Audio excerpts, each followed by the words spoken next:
All right, so maybe you guys are kind of wondering at this point why I kept an engine for 29 years. And, I was off of myself, I kind of wonder the same thing.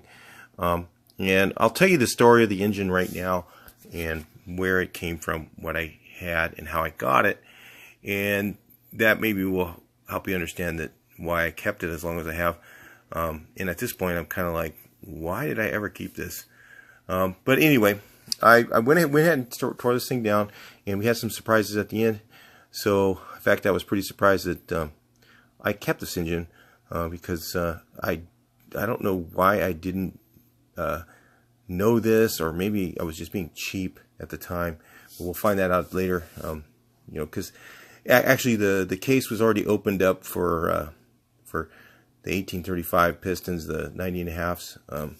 Or the 92s, and it was just, I was looking at going fast. I didn't really care as much about reliability and strength or any of that stuff.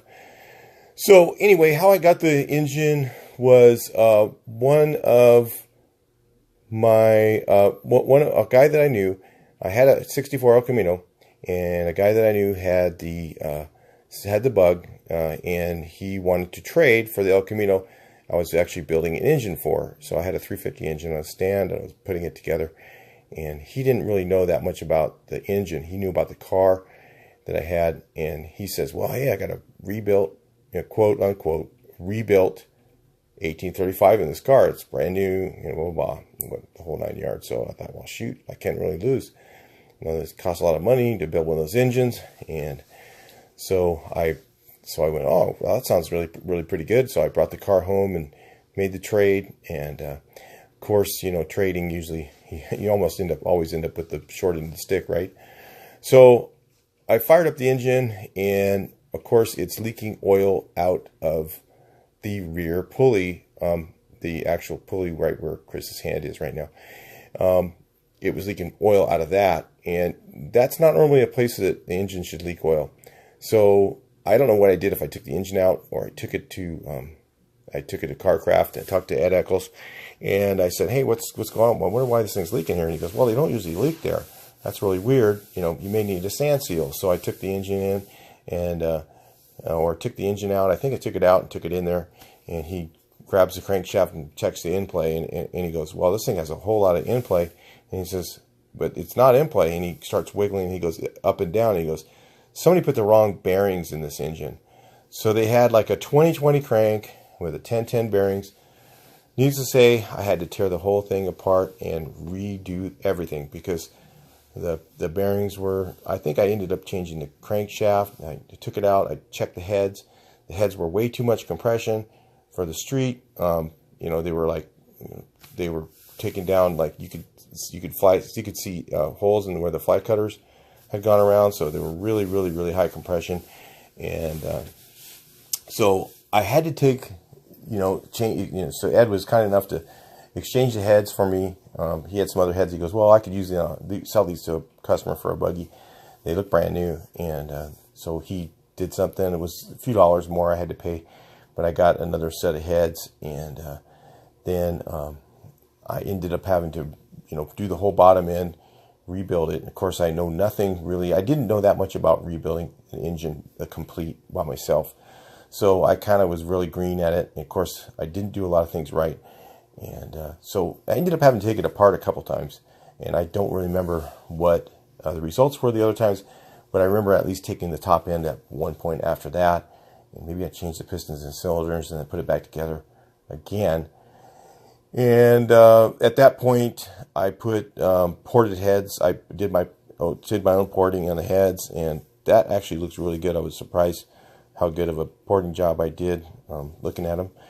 And I ported the heads and kept the same cam in it. I went with and then I, of course, took the shims down to really small shims. I put a really tight deck height on it, and I wanted to see how it ran like that. Of course, it ran like awesome. It was so fast, and it heated up really fast. So took it back apart, and then I took the heads off, and I went to my friend's shop, and we CC'd them. And at that point, I was learning a little bit more about that, but I never really wanted to take the bottom end apart again. I just didn't have time. When you're driving your car every day and you're a kid, You're more interested in getting places and going places than you are trying to make it right. So that was always the battle that I had. And of course, you know, being cheap and not having money to do things, even though, you know, cases were like $75. It's so surprised that I wouldn't have changed that case when cases were that cheap. But of course I didn't. And I think I didn't even do that later because I had another engine that I was using more, that was more reliable. I had a 16 single that I put in my van, and that's what I ended up keeping. And I had gotten rid of the bug, put a 40 horse back in the bug and sold it. So, but anyway, I had this engine with hopes someday to go through it, and had forgotten about some of the things you're going to find out later in the video that were issues with this engine that I wouldn't even want to try and build it at this point. In fact, we didn't get a case out of this, so we were kind of disappointed about that. So anyway, we'll see a little bit later and find out what those things are. But anyway, I did keep it all this time, and it did have a really cool camshaft in it. It was a 268, and I've never really found the specs on that.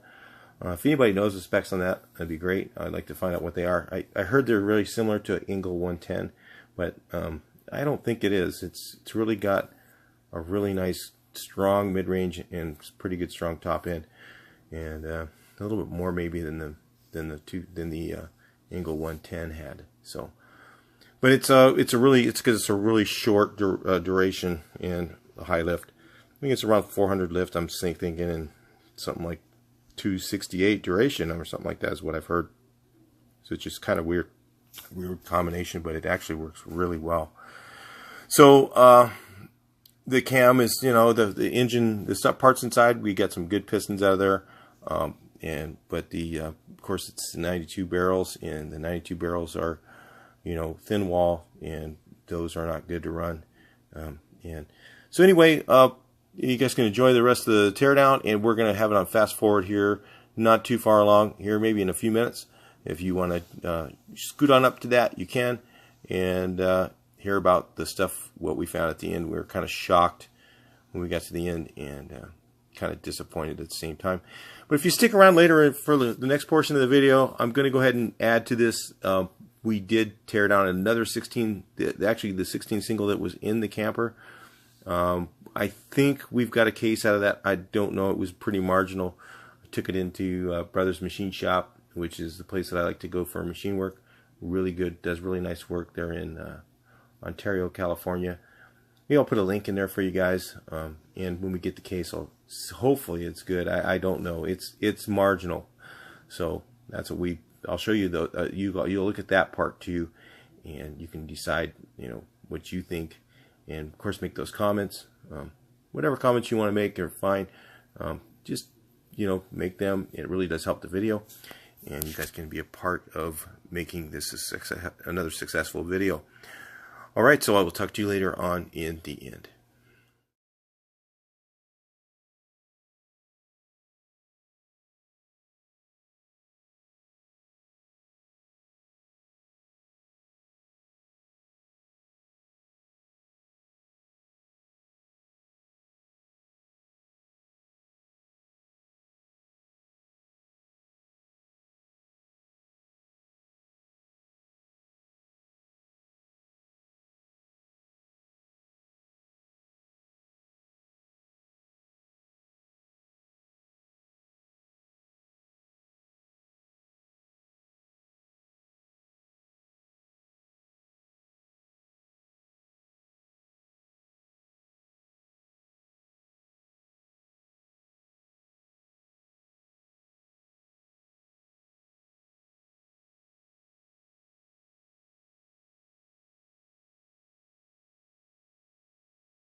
So here's the deal. Never looked at it because we didn't think we needed to, but then when we actually got the motor on the stand, took it all apart, we realized this is a single relief case. Now, what's weird is, you know, back then the brand new case was $75, you know, and cheap ass young 17-year-old teenager, me, when I was young and stupid, like all of us have been, put this motor together with a single relief case. Now, it's so weird, you know, this was before I was working at the shop and all that, or I was kind of just working there, and I think I knew it was a single relief. I'm sure I knew it was a single relief case, and I was already opened up. You know, it's not like it would have cost me a lot of money. I would have just had to just go get a new case for $75, and then cut it cut it on the machines that are in the shop. They had all the machines there, and then I would have had a real engine. But the dumb teenager who didn't give a crap, who just wanted to drive it fast, of course, you know, then again, you know, I was running a thin wall 1835, you know, didn't care I cared more about horsepower than I did about doing stuff right. That's about the way it was. And, but the thing that's nice is there's a good set of Molly pistons out of this thing. They were SEMAs. They didn't usually say Molly on them back then. The Molly was usually on the 85.5s. And the funny thing is you know, this is how I remember it. I don't remember, I don't know if I knew it exactly right, but back in that day, I think the forging might have been different on these pistons, but I don't know. Because they used to say on the box forged on all of the ones that were, but you know, you go to a lot of places and they say, well, they're compressed forge or whatever that is, the process how the Molly makes their pistons, they call it a forge. But I do remember this. I remember looking at the Mollys that were 85.5s that didn't say forged on them, and then looking at the pistons, the finish on the pistons that were larger than 85.5. So if it was a 90.5, 92s, that they said on the box forged, and you pulled the piston out and it looked completely different finish than what was on the other pistons. That's what I do remember. But, you know, again, you know, it's a long time ago. It's hard to remember all this stuff. So that's what I recall. So these are a really good set of pistons. They're not hardly any wear on them. We can clean these up and get some 92 thick wall barrels. But the problem is now I can't really build this engine I want to build. So I'm not going to be able to show you guys how to do a 74 unless I find a case. So if somebody has a case, you can always leave a message down below. Trying to talk to some of the guys back east, they may have some cases, because they have more engines than they do cars, and most of everything's rusted out. So this had that this type of a oil pump and filter system, which is crap really, but they work okay. I mean, it's better than, I guess, not having a filter, but some people say no, it isn't. But some of the guys were asking about when you had on the oil pumps, if you were looking at some of the other videos when I was talking about the oil pumps, how that they had the actual return on the same plate with the face that has two lines coming out of it, is you had to have a matching oil pump for that. So this one had that little hole in here for the return. That's how these worked. So it had one line was the pressure side, one's the return, and the return would go through this little hole right here. In that, when you know, dump back off to the pressure side. Just the same thing. It kind of does the same thing that it's a little more efficient with the other way. And that's why the guys do it the other way. So that's how that works. You have to have the matching pump for that. I had to remember how that worked. And that's what this little hole is right here. So a regular pump wouldn't have that hole. So it has that pump on it. It has the bus flywheel. So it's got a 6-volt outside, 200 millimeter. Case is in pretty good shape, but then again, like it's a single relief. I don't want to put a 74 in this thing. It's just, you know, just not enough lubrication for that.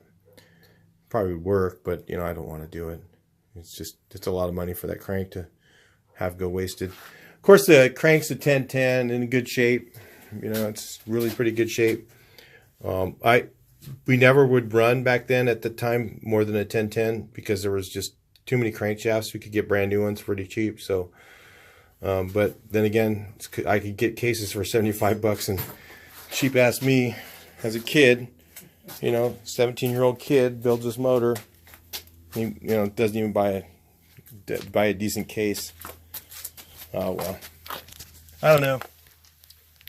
All I can do is chalk that one up for stupid, right? So anyway, here's the ported heads. I did them myself. You can take a look at how far open they were. This is why that engine sounded the way it did. See, those are really Venturi tapered. So what I did is they're wide at the top and then they go down to a smaller area. And what that does is increase the velocity of the air going into the valve. So running stock valves, you get a pretty good flow with these. And then if you see here where I cut the exhaust, it's more of a straight shot into the valve in there. I don't know if you can even see that. Probably not. There's more of a straight shot. I opened them up to meet the exhaust port, and they were right at the. I used the gaskets back then, laid them on the heads. So again, I was going for performance. Didn't really care about reliability. That was just a 17-year-old idea. The good heads. The heads are in good shape.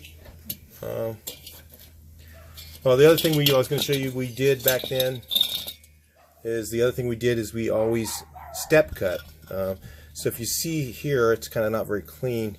If you see out here where the cylinder was on, then you see there's a little step we would cut. If I remember right, it was like 40 thousandths typically off. We would step it. So this was higher. This is a little bit lower. We cut 40 thousandths off. And that was to get it not to barrel fire. When I talk to you guys about barrel firing, that means that you have too much shim in your cylinder. So we try to run a 60 thousandths deck height and then put more fire in the actual cylinder. So that's how we did that back then, to make it still low compression. And again, we were trying to run on regular gas, which was foolish. I still ran, I think, 91 in this thing, but there was times when I put regular in it, I'm sure. Being a young kid, you know, trying to save money. Because it was like, back then the gas was $1.67 a gallon, and it was 99 cents a few years before that. So that's a pretty good sized jump. That's almost double the price. And when you're young and you make minimum wage at $3.35 to $4 an hour, you know, that's a pretty big size of your part of your paycheck. So anyway, I got a lot of parts, don't have a case. So anyway, we do have this 16 single. It's our last dual relief case. At least I know this one's dual relief. And the thing that was issue with this car, with this engine, I mean, this engine ran fine. I don't know. It seemed like it maybe was a little tired, so I guess it's a good idea to take it apart anyway. And we'll just go ahead and. The thing I'm thinking on this one, we want to really check that oil pump opening to make sure that it wasn't bypassing in there, because it had a little trouble getting the oil pressure up first thing in the morning. And so that was an issue with this one. Other than that, it ran fine. So I don't know. We figured, what the heck, let's just take this one apart and let you guys check it out. We'll see if we can save this one. I thought at first thinking we don't have any more dual relief cases, and then so, you know, we have the engine I just took out of that, so maybe we'll just use that. So bummer is we got to pay for machine work even if it's good. So we're gonna have to figure all that stuff out. We'll figure it out as we get it apart. Both you guys check it out. We'll go ahead and tear this one down, and then we'll do that in high speed, and then we'll bring you guys back in the video. At least we don't have to take the exhaust off, so it won't take it very long. Okay, we'll see you guys in a minute.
All right, well, it's another probably maybe good, maybe bad. We don't know. It's, you know, when you see this problem,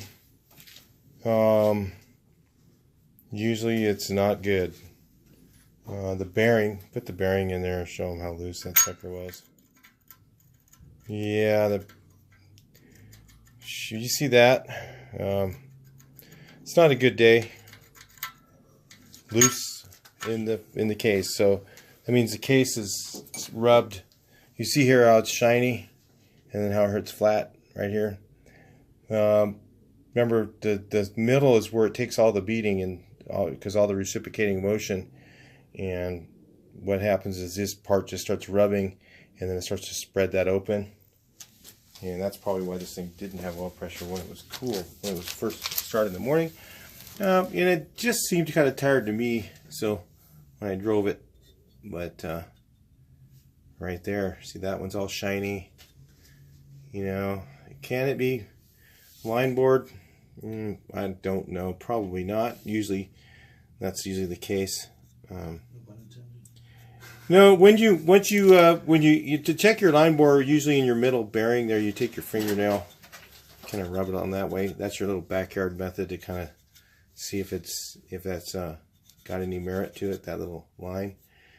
And if there's any fingernail rub in there, then usually that means it needs to be line bored. That's usually the backyard method. It's not the real right way when you should use a straight edge and all that garbage. And not all of us that do backyard stuff have that stuff. So that's, if you're tearing down your case and you think, well, you know, I don't know if it's any good or not, you know, it needs to be line board, and that's kind of your little benchmark there. But other than that, the case looks good. It's just a drag that.